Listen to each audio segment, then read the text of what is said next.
کے بعد تو آپ کامیاب ہو. اور اللہ تعالیٰ نے قرآن کریم میں فرمایا وَلَئِنِ اتَّبَعْتَ أَهْوَاءَهُم مِّن بَعْدِ مَا جَاءَكَ مِنَ الْعِلْمِ إِنَّكَ إِذًا لَّمِنَ الظَّالِمِينَ. اگر علم آ جانے کے بعد آپ خواہش کی پیروی کرنا شروع کر دیں، اپنی مرضی سے جینا شروع کر دیں، اپنے نفس کے پجاری بن جائیں، إِنَّكَ إِذًا لَّمِنَ الظَّالِمِينَ، آپ ظالموں میں سے. علم کا فائدہ ہونا چاہیے نا. علم کا فائدہ یہ ہونا چاہیے علم آ گیا زندگی میں، زندگی گزارنی ہے رب کی مرضی سے. علم آ گیا زندگی میں، زندگی گزارنی ہے رسول کریم صلی اللہ علیہ وسلم کے طریقے پر. علم آ جانے کے بعد اگر کوئی اپنی مرضی سے جینا چاہتا ہے تو اللہ نے فرمایا پھر تو ظالموں میں سے، پھر عالم نہیں رہا، پھر ظالموں میں سے. یہاں میں ایک بڑے اہم نقطے کی طرف آپ کا اشارہ کروں اور پھر اپنی بات آگے بڑھوں، اور وہ اشارہ بھی خاص وجہ سے ہوگا. اللہ کے نبی صلی اللہ علیہ وسلم نے زندگی میں 86 جنگیں لڑی. 86 جنگیں 56 میں خود شریک ہوئے اور باقی میں صحابہ کرام کو بھیجتے رہے. اور بعض سیرت نگاروں نے ایسا بھی تفسیر کے ساتھ ذکر کیا ہے کہ 100 جنگیں لڑی. 56 میں خود شریک ہوئے اللہ کے نبی صلی اللہ علیہ وسلم. حضرت ابو ہریرہ رضی اللہ تعالیٰ عنہ صحابی رسول ہیں، فرماتے ہیں علم دین کا ایک باب سیکھنا اور سیکھ کر اپنے دوسرے بھائی تک پہنچانا، اس کو میں 70 غزوات میں شریک ہونے سے بہتر سمجھتا ہوں. اللہ اکبر، کتنی بڑی بات ہے. 70 غزوات میں شریک ہونے سے زیادہ بہتر سمجھتا ہوں علم کا ایک باب حاصل کیا جائے اور اپنے بھائی کو سکھا دیا جائے. ہم سوچتے ہیں رہنے وہ دنیا کماتے ہیں، دولت کماتے ہیں، مال آئے گا، میرا مکان بنے گا، میری شہرت ہوگی، میں آگے پہنچ جاؤں گا، میری دنیا چمک جائے گی. لیکن صحابہ کی سوچ یہ نہیں تھی. علم سیکھو، علم سیکھو. اور یہی ایک وجہ تھی.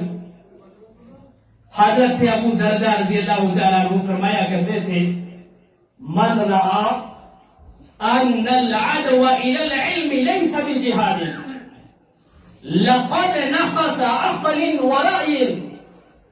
جو آدمی علم سیکھنے کو جہاد نہیں سمجھتا ہے اس کی عقل بھی ناقص، اس کا علم بھی ناقص. اس کی عقل بھی ناقص، اس کا علم بھی ناقص. ہم ناقص علم والے ہیں لیکن ہمیں اس بات کا علم ہی نہیں، ہمیں اس بات کا علم نہیں ہے. اور یہی وجہ تھی وہ تاریخی دور عمر فاروق رضی اللہ تعالیٰ عنہ کا. حضرت عمر فاروق رضی اللہ تعالیٰ عنہ فرمایا کرتے تھے لا یبع فی سوقنا الا من تفقہ فی الدین. ہمارے بازاروں میں کوئی خرید و فروخت کرنے کے لیے نہیں آئے گا، ہمارے بازاروں میں کوئی خرید و فروخت کرنے والا نہیں آئے گا سوائے اس شخص کے جو دین میں غور و فکر کرتا ہے. اللہ اکبر. کہاں ہے ہم نے سوچا ہی نہیں علم کیا چیز ہے، ہم نے دیکھا ہی نہیں علم کیا چیز ہے. ہم نے ایک بار بھی ذہن میں یہ بات نہ بٹھائی ہم بھی علم سیکھے. علم ہماری بھی ضرورت ہے، صرف ہمارے بچوں کی نہیں، ہماری بھی ضرورت ہے. آپ آئے یہ جس دور سے ہم گزر رہے نا، جس دور سے ہم گزر رہے، اس دور میں علم سیکھنا کتنی اہمیت کا حامل ہے.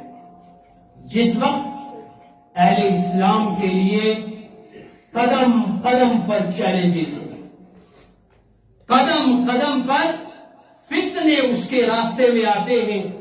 ان حالات میں کیا کیا جائے؟ جن حالات میں ایک طرف ہمارے سامنے اولاد کی بے راہ روی کا فتنہ کھڑا ہے، ایک طرف ڈرگز کا فتنہ کھڑا ہے، ایک طرف بیٹیوں کی بے حیائی کا فتنہ کھڑا ہے، اور ایک طرف شرک کا فتنہ کھڑا ہے، ایک طرف بدعت اور خرافات کا فتنہ کھڑا ہے، ایک طرف الہاد کا فتنہ کھڑا ہے، تو زیادہ قریب آ کر دیکھیں، ایک طرف نفس پرستی کا فتنہ کھڑا ہے، ایک طرف پیر پرستی کا فتنہ کھڑا ہے، ایک طرف شخصیت پرستی کا فتنہ کھڑا ہے، ایک طرف آئمہ پرستی کا فتنہ کھڑا ہے، ایک طرف قبر پرستی کا فتنہ کھڑا ہے، ایک طرف زندہ اور مردوں کی پرستش کا فتنہ کھڑا ہے۔ آپ کس فتنے کا مقابلہ کریں گے؟ کس فتنے کا مقابلہ کریں گے اور کیسے کریں گے؟ بتاؤ، کس سے مقابلہ کریں گے؟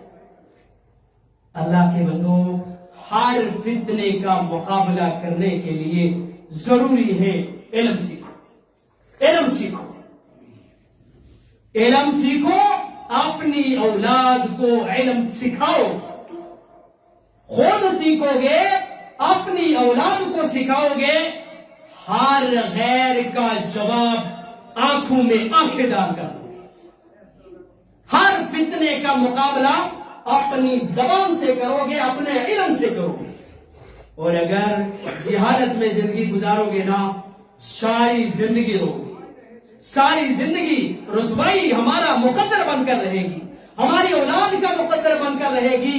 علم سیکھیں گے تو زندگی میں آگے بڑھیں گے، نہیں سیکھیں گے تو آگے نہیں بڑھ سکتے۔ اب آئیں، اگر علم سیکھیں گے تو سیکھنے پر اللہ نے انعام بھی بڑھے گا۔ علم سیکھ جائیں گے، فائدہ کیا ملنے والا ہے؟ بہت انعام رکھے ہوئے اللہ تعالیٰ نے۔ اللہ کے نبی صلی اللہ علیہ وسلم فرماتے ہیں